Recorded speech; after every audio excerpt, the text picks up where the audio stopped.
Okay, so now let's talk about this erroneous password problem sa HPGA na nasa CRF Ball 5. Ano ba? So this one's lumabas daw noong May 2019. Hindi ko alam kung erroneous talaga siya noong time na yun, pero yun yung nasa CRF eh.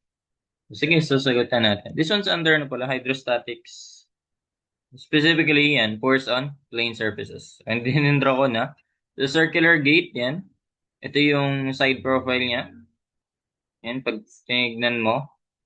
Pero ito yung cross-section niya talaga circular. So with the radius, sige, pangalanan na lang muna natin R yung radius.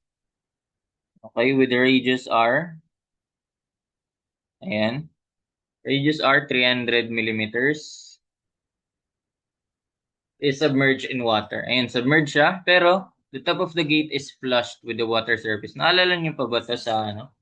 Yung undergrad pa? Kasi sa alam ko, sa mga reference book kasi, sa gili, di ba yung white?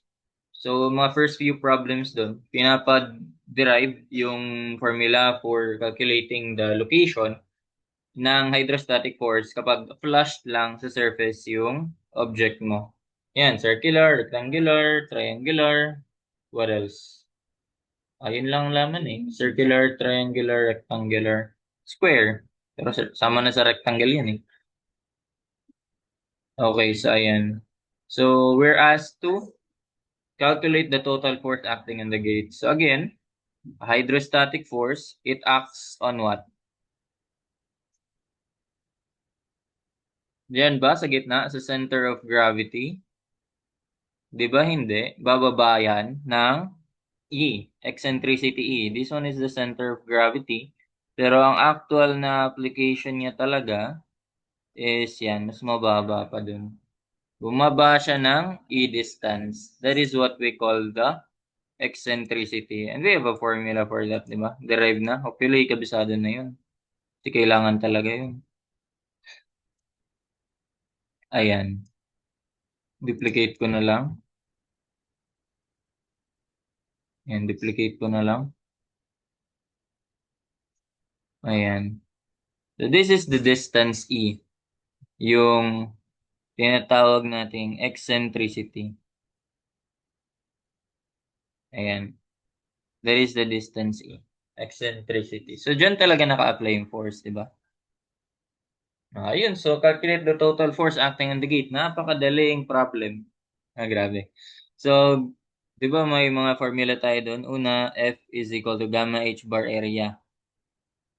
Pero pwede ring PCG times area, pressure sa center of gravity. Madalas gamit naman yun kapag series of liquids, yung daming magkapatong. Pero kung diretsahan naman na, ayun, ganyan na lang. Pero meron pang integral din eh. Maganda naman yun kapag yung gamma mo ay, yun, variable, varying. Integrate mo na lang. Ganun. With respect to height, ganun. Okay, so total force acting on the gate. Gamma, H bar, area. Express lang muna natin in terms of radius. Gamma, ito, alam naman na natin to eh. Ito, naka-Newton pala, no? E di mag-Newton per cubic meter tayo, 9, 8, 10. Hopefully, okay na tayo dyan, ha? 9, 8, 10. Ang H bar ay, yon yung from the water surface, papunta sa center of gravity. So, that is just the radius in this case. Oh, yeah. Nasaan yan? Cursor ko. Yan. Radius. Yan lang naman yun. Gamma H bar. Tapos, ang area ay pi r squared. Pag na-simplify, 910 pi. Pag na-simplify, 910 pi r cube. 9,810 pi r cube. Ayan, sige, direct substitute. Ay, gusto ko kano na lang ako. Di naman ako mag-store sa, fashion na lang ako. Di naman ako mag-store sa number. So, ayan. So, 9,810 pi times r cube. Lagay ko na lang sa x. Tama ba? So, ang radius niya na ito yun, 300. Pero, gawin natin 0.3. Ayan, A32. Wala, nasan yan? 31, 41, 62, 86. Okay, so ano bang binigay na problem sa ano? Anong given sa problem? Radius lang. Most likely kasi kapag di mo napapalabas yung sagot, pwede kasing mali yung problem. Kasi kinukuha lang nila yung problem eh. Or pinapalitan ng value. Ayan, pinapalitan ng value to. So, hindi talaga 300 ang radius. Paano natin mapapalabas yung actual? Eh di mag-backsolve. Paanong backsolve? Eh di ito yung gagamitin mo. Yan lang din. Dito ko na lang. F is just, ano di ba? 9, 8, 10 pi r cube. Eh, express mo si R in terms of F. Tatry mo tong mga to.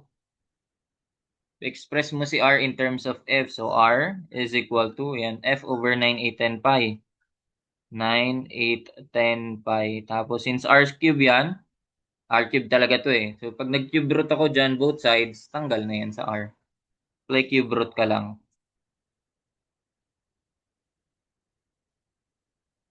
Apply cube root. Ayan. Unahin natin yung D. Alam ko na kasi sagot eh. Cube root na ano, F over ano, 9, 8, 10 pi. Ngayon, papalitan ko lang si F. Ay, shems. 9, 8, 10 pi. Papalitan ko lang si F ng naka-newtons yan, di ba? Ang baba naman, no?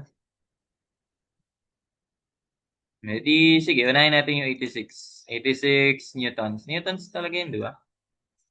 Okay. 0.14 or parang 141. Parang hindi siya.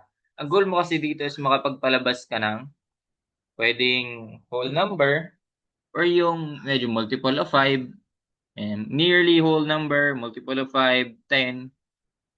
Yan. Kasi yun naman yung madalas na radius 10, di ba? Madalas naman dyan, mga multiple of mga interval of 25, 50, ganyan. 5, 10, meron din. So, ay, ibig sabihin, hindi na yung D. Sunod natin 62. 126. Yan eh. Sige, gawin natin, multiply na lang natin by 1,000. Kasi yung nakuha natin dito, naka-meters. Tama ba? Naka-meters. Tapos, ang ano natin ay naka-millimeters. So, 1 meter, 1,000 millimeter. Ayan. 43 tayo. 111.74. Hindi pa rin, 75. What if yung isa, 31? Ayun, 100. Nearly, di ba? Malapit.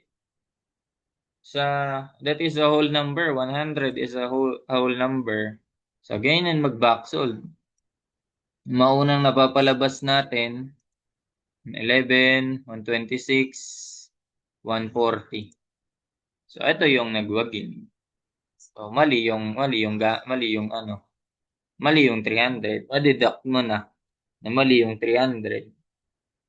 So, ayun, napalabas natin, 31. 31, di ba? 31 newtons. Sunod, location of the force from the centroid. So, ayan na yung E. Ano formula ulit sa E? The eccentricity. And then, location of force from the centroid of the gate. Yan na yung E. Actually, may formula, may ano naman tayo dyan eh. Tanda pa ba yan? IG over area Y bar. IG over area times Y bar. In this case, ang Y bar at H bar parehas. Kasi nga, hindi naman siya inclined eh. Ang Y bar kasi, with respect yun sa ano eh. Kapag inclined yung surface mo, yun, pa-inclined din siya. Basta yung nakaalong sa axis, gano'n na lang. Nakaalong sa axis na yung Y bar na ang object mo. So, makaka-encounter naman tayo ng ganung problems din. Tsaka na lang. So, IG, mag-radius ka ba o mag-diameter? Siyempre, given na radius, mag-radius ka na. In terms of radius, paano yun? Pi r to the 4th over 4 yun, di ba? Pi r to the 4th over 4. Pag diameter naman, 64. Pi d to the 4th over 64. Yan ang area, pi r squared. Ang ano ay, y bar ay same lang din sa h bar, which is same lang din sa radius. So, simplify, pi tanggal, 1/4, tapos r to the 4th over r cube. Eh di r. Ibig sabihin, may 1/4 ka pa, 1/4 r. Yan, 1/4 lang ng r yan. 1/4 ng ano yung radius. Ayun, mali pala yan. Baguhin na natin. Mali ang radius na 300, so that should be 100. 1, laki, ang kapal. It's too much. 100. Ayan, 1/4 ng 100, 25. Calculate the location of force from the top of water. Eh di R plus ano lang. Yun naman, pinapangalan naman natin yung Y. So that is equal to, ayan, H bar. H bar plus ano lang yan, H bar plus E. Lagi naman ganyan eh. Kasi ang sabi, from the top of the water. So mapa-inclined yan.